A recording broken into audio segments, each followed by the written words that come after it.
Unajua, wakati mwingi katika maisha tulipokuwa wanafunzi na hata saa hii tuko watu wazima, hujipata mara nyingi tunajibu maswali ambayo hayakuulizwa. Tunajibu maswali kwa maneno mingi, jibu mrefu, lakini sio sahihi.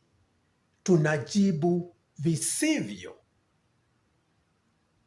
Na hivyo ndivyo ilifanyika kwa mwanamke mmoja ambaye unamfahamu vema katika kitabu cha Wafalme wa Pili sura ya 4 hapo msururu wa kwanza mpaka wa 7. Huyo mama alikuwa amefiwa na mmewe ambaye alikuwa ni mmoja wa manabii, na akaiacha deni kubwa sana ambayo ilikuwa sasa inabidi vijana wake wauzwe ndio waweze kulipa ile deni. Yule mama akamulilia Elisha, naye Elisha akaja akamuuliza, mama, una nini? Yule mama akajibu akasema, sina chochote kabisa ila tu mafuta kidogo ambayo imebaki. Unaona jibu ya yule mama, hajaulizwa chenye hana kabisa, ameulizwa una nini? Na katika maisha yetu kama wanadamu tuna hayo mazoea ya kujibu chenye hakikuulizwa. Na wakati wowote unapojibu swali ambalo halikuulizwa, huwa tayari umenoa. Utapata 0 hata kama umeandika paragrafu 10 ukijibu swali ambalo hukuulizwa. Na hivyo ndivyo tunaishi maisha yetu, na hasa Wakristo tuna hiyo mazoea sana ya kuishi maisha ya kujibu maswali ambayo hayajaulizwa.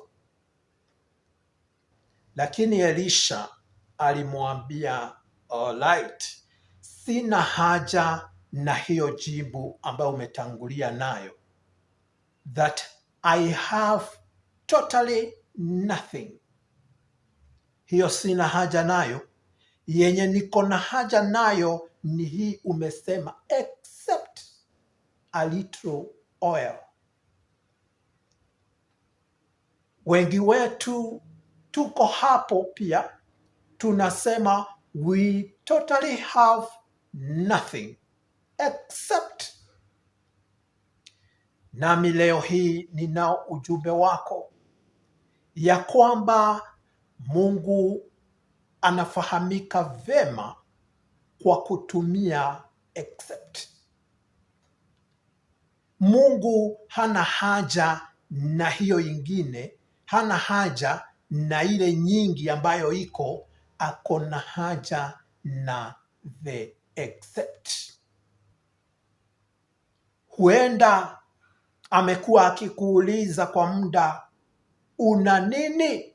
Lakini unasema sina chochote ila tu. Naye Mungu ni mwenye mazoea ya kutumia ila tu. Na wale watu wote, wengi wao ambao wamenakiliwa kwa Biblia, ambao Mungu alifanya nao mambo makubwa sana, ni wenye walikuwa na ila tu. Si wenye walikuwa wazuri zaidi, si wenye walikuwa wanatosha sana, si wenye walikuwa navyo sana.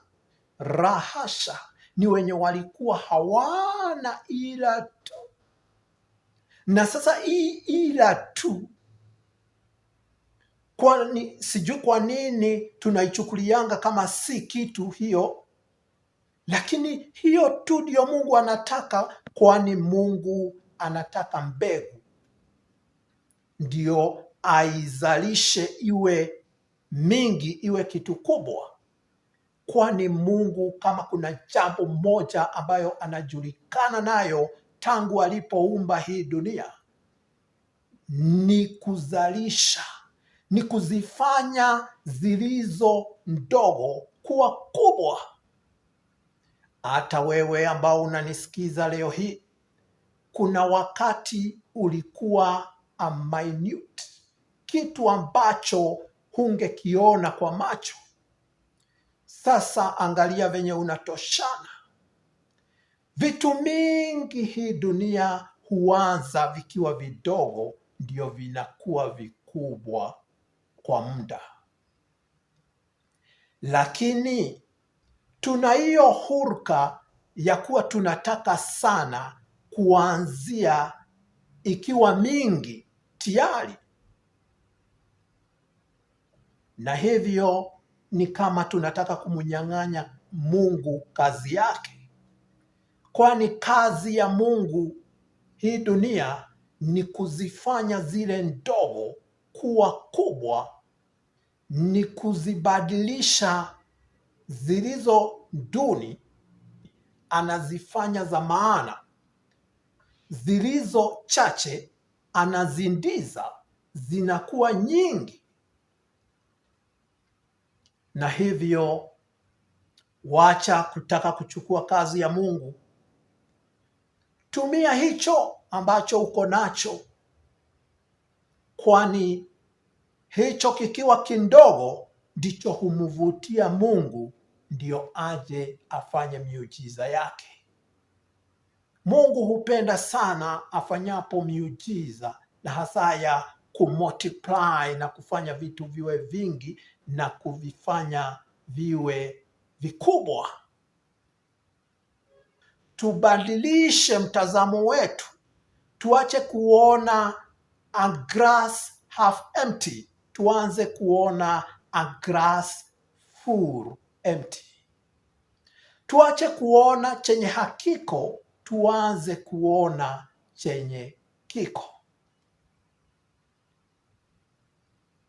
Ni matumaini yangu kutoka leo utabadilisha lugha.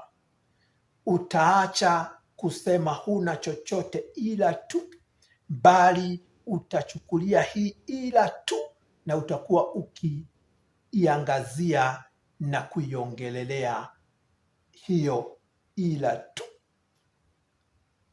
Kama mambo yalivyombadilikia yule mwanamke, na akawa na mafuta nyingi ya kuuza, kulipa deni na ya kubaki kutumia, vivyo hivyo ndivyo itakufanyikia katika maisha. Utakuwa na nyingi zako za kutumia, za kupeana na za kubakisha. Utakapokubali kujibu na ujibu ipasavyo. Una nini? Wacha kuangalia udhaifu wa hicho chenye uko nacho. Wacha kuangalia venye wengine wanaweza ifanya vizuri kukuliko. Wacha kuangalia venye imefanyiwa na wengine huko mbele. Wacha kuangalia hayo mambo mengine yote. Roho wa Mungu anauliza, je, una nini?